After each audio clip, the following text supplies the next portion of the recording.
భగవద్గీత అధ్యాయం 4 శ్లోకం 6 నుండి 10 వరకు.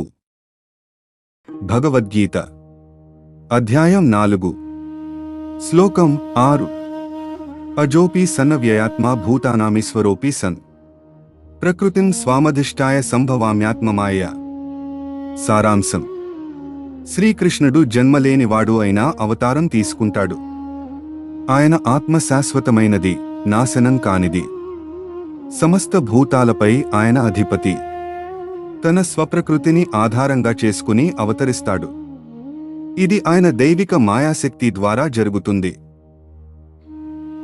భగవద్గీత అధ్యాయం 4 శ్లోకం 7 యదా యదా హి ధర్మస్య గ్లానిర్భవతి భారత అభ్యుత్థానం అధర్మస్య తదాత్మానం సృజామ్యహం.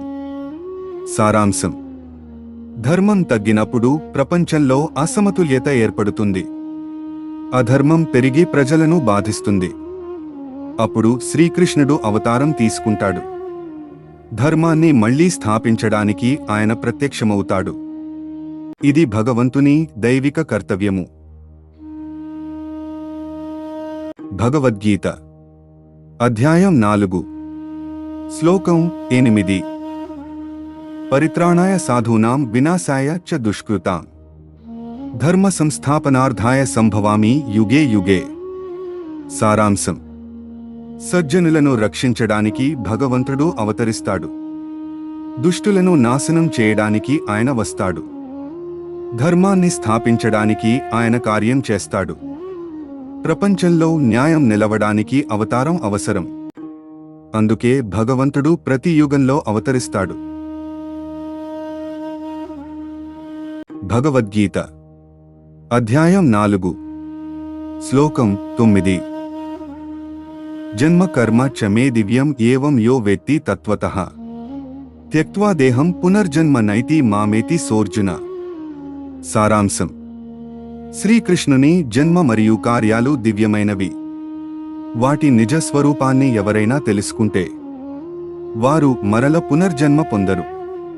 ఈ శరీరాన్ని విడిచిన తరువాత వారు భగవంతుని చేరుకుంటారు. భగవద్గీత అధ్యాయం 4 శ్లోకం 10 వీతరాగభయక్రోధా మన్మయా మాముపాశ్రితాః బహవో జ్ఞానతపసా పూతా మద్భావమాగతాః.